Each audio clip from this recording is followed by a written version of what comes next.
दिए में जो फूल बत्ती लगती है, गोल बत्ती लगती है, गोल वाली, ये बत्ती हमेशा कोई विष्णु भगवान की पूजन कर रहे हो, शिव जी की पूजन कर रहे हो, कोई अन्य देवता का अगर आप स्मरण कर रहे हो तो गोल बत्ती लगाई जाती है। भगवान के मंदिर में पूजन कर रहे हो तो गोल बत्ती लगाएं। लंबी बत्ती, लंबी वाली जो बत्ती होती है, लक्ष्मी की पूजन में, देवी पूजन में, जितनी भी माताओं की आप पूजन करोगे, जितनी भी देवियों का आप स्मरण करोगे, उसमें लंबी बत्ती का प्रमाण है।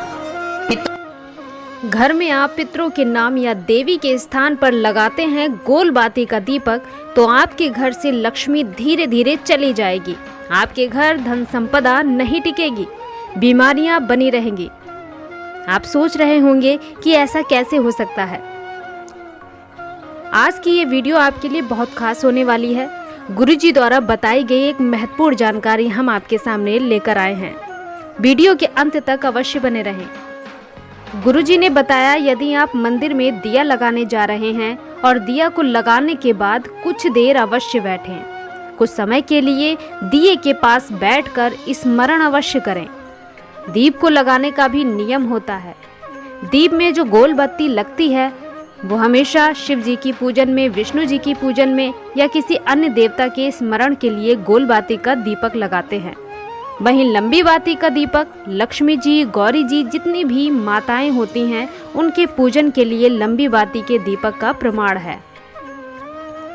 पितरों के पूजन में भी लंबी बाती के दीपक का प्रमाण है। पितरों को कभी गोल बाती नहीं लगती। आप अपने घर में पानी के मटके के पास, परिंदे के पास, किसी भी जल के पात्र के पास दिया लगाएंगे, यदि गोल बाती का रखकर लगाएंगे तो लक्ष्मी नहीं टिकेगी। पितरों के पास यदि दिया लगा रहे हैं मटके के पास या अमावस्या के दिन नदी, तालाब, बावड़ी में भी, तो लंबी बाती का दीपक ही लगाएं। गोल बाती लगाने से कार्य कभी नहीं सफल होगा, लक्ष्मी नहीं टिकेगी, संपदा वृद्धि नहीं होगी।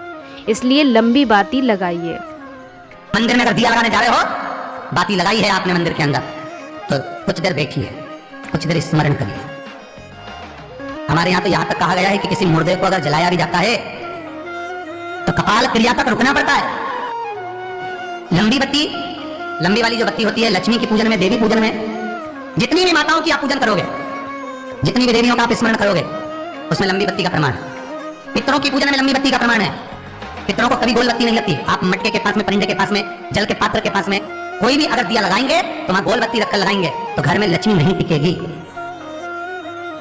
कई लोग कहते हैं कि परिंदे के पास, मटके के पास में, पानी के स्रोत के पास में जहां जल भरते हैं, ठंडा रखते हैं, टंकी रखते हैं, वहां पर मटके के पास बत्ती लगाओ, दिया लगाओ, पितर शांत रहेंगे। तो पितरों को शांत करो, मना नहीं है, पर दिया लगाने का नियम है कि पितरों को अगर आप दिया लगा रही हो मटके के पास, परिंदे के पास या अमावस्या के दिन पितरों के लिए अगर दीप लगा रही हो तो गोल बत्ती अगर लगाओगी तो कार्य कभी सफल नहीं होगा। घर में लक्ष्मी नहीं टिकेगी, संपदा नहीं रहेगी, घर में कोई ना कोई बीमार पड़ा ही रहेगा। धन आएगा जाएगा, टिकेगा नहीं। इसलिए पितरों के लिए अगर दिया लगाना है, पूर्वजों के लिए दिया लगाना है, पितरों के लिए अगर दीप लगाना है तो लंबी बत्ती लगाइए, लंबी बत्ती।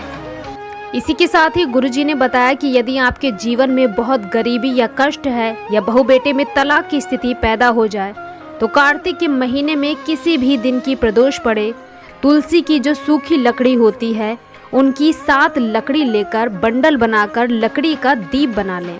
यह दीप पतली पतली लकड़ियों को आपस में मिलाकर 7 आपस में ले लें और सूत से बांधकर लपेटकर घी में डुबो दें। कार्तिक महीने की त्रयोदशी या प्रदोष के दिन भगवान विष्णु या राम या कृष्ण के मंदिर में, ध्यान रहे शिव जी के मंदिर में नहीं लगानी है। यह दिया घी से भरकर लकड़ी डालकर दीप प्रज्वलित कर दें। विष्णु पुराण में यह स्पष्ट लिखा है कि ऐसा करने से कभी धन संपदा की कमी नहीं रहती। इसलिए कहा जाता है कि कृष्ण जी को सबसे ज्यादा हरिचंदन प्रिय होता है। यह भी तुलसी की लकड़ी से बनाया जाता है। इसी तरह शिव महापुराण में रुद्र चंदन का प्रमाण दिया जाता है। लिंग पुराण के 5वें खंड में लिखा है, यह रुद्र चंदन पीला चंदन घिसकर 3 मुखी रुद्राक्ष में लपेट लिया जाता है। ध्यान रहे यह रुद्राक्ष 3 मुखी ही होना चाहिए। उस चंदन को आप किसी भी महीने की शिवरात्रि पर, जो भी महीने की शिवरात्रि पड़े, वह रुद्र चंदन जो बनाया है, ध्यान से उस रुद्राक्ष में पीला चंदन अच्छी तरह से थोड़ा मोटा करके लपेटें ताकि रुद्राक्ष दिखे ना। इसे शिवरात्रि पर ले जाकर शिव जी के शिवलिंग पर रखकर धीरे धीरे जलाभिषेक करिए। धीरे धीरे डालना है और श्री शिवाय नमस्तुभ्यम का जाप करना है। पूरा चंदन शिवलिंग पर धुल जाए। गुरुजी ने बताया इस रुद्र चंदन के अभिषेक से जो काम नहीं होता आप करके इस कार्य को प्राप्त कर सकते हैं, इस काम को सफल बना सकते हैं। आपको इसका बहुत बड़ा फल देखने को मिलेगा। जैसे शिव महापुराण में रुद्र चंदन का भाव है, शिव महापुराण में रुद्र चंदन का प्रमाण दिया जाता है। अगर आपने लिंग पुराण पढ़ी हो तो उसका 5वां स्कंद अवश्य पढ़िएगा महाराज, और शिव महापुराण अगर पढ़ रहे हो तो उसका कुमार खंड पढ़िएगा, जिसमें रुद्र चंदन का प्रमाण है। रुद्र चंदन कैसा, रुद्र चंदन का प्रमाण कैसा, तो महाराज कहा चंदन घिसकर, पीला चंदन घिसकर उस चंदन को 3 मुखी रुद्राक्ष पर लपेट लिया जाता। 3 मुखी रुद्राक्ष पर उस चंदन को लपेटा जाता।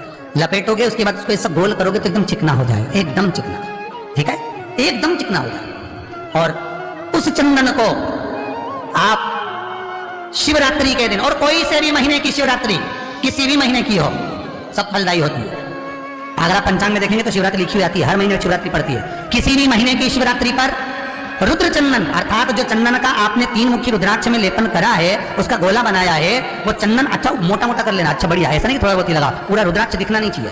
पूरा लपेट कर उसको शंकर के शिवलिंग पर ले जाकर रख दीजिए और फिर धीरे धीरे शंकर भगवान का जल अभिषेक करना प्रारंभ कर दीजिए। वो चंदन पूरा धीरे धीरे शंकर के शिवलिंग पर डलना चाहिए।